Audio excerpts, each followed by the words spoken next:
Introduction, Heuristics and Biases, then and now, Thomas Gilovich and Dale Griffin. Historical overview. Any discussion of the modern history of research on everyday judgment must take note of the large shadow cast by the classical model of rational choice. The model has been applied most vigorously in the discipline of economics, but its considerable influence can be felt in all the behavioral and social science and in related policy fields such as law and medicine.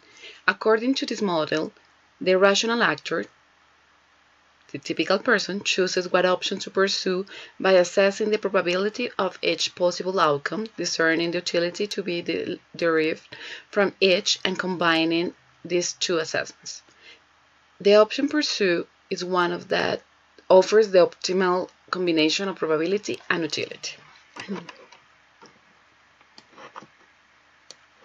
Calculation of probability and multivariate utility can be rather formidable judgment to make, but the theory of rational choices assumes that people make them and make them well.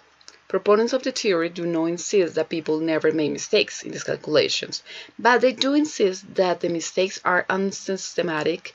The model assumes, for example, that the rational actor will follow the elementary rules of probability when calculating, say, the likelihood of a given candidate winning an election or the odds of surviving a surgical intervention.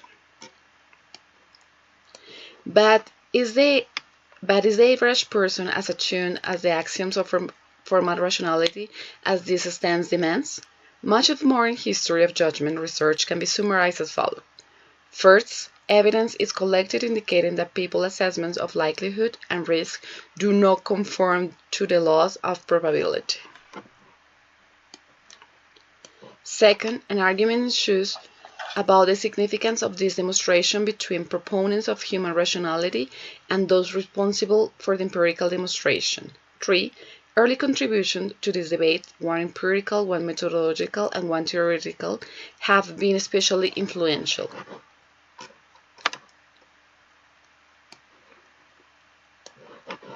The empirical contribution was provided by Paul Mill, who compiled evidence comparing expert clinical prediction with actual methods and found that the actual methods or formulas almost always did better.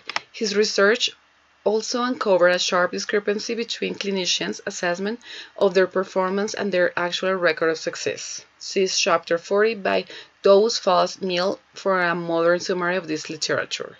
The juxtaposition of modest performance, robust confidence, inspired research on faulty processes of reasoning that yield compelling but mistaken inferences. Ward Edwards made a key methodological contribution by introducing Bayesian analysis to psychology, thus providing a normative standard with which everyday judgment could be compared. Edwards, Liebman, Savage, 1963. From Edwards' own research, Edwards, 1968, and much that followed, it was clear that intuitive judgment of likelihood did not exactly correspond with this ideal normative standard. This led, in turn, to an interest in the causes of suboptimal performance and a strategy for improvement. The most significant theoretical development in this field was Hilbert-Simon contention that full rationality implied by the rational choice model was an unrealistic standard for human judgment. He proposed a more limited criterion for actual performance, famously dubbed bounded rationality that acknowledged the inherent processing limitation of the human mind. People reason and choose rationally, but only within the constraints imposed by their limited research and computational capacities. Simon, 1957, also discussed the simplifying heuristics that people could employ to cope effectively with these limitations. Note that Simon did not reject the normative appeal of full information rational models, referring to them as yields of intellectual accomplishment.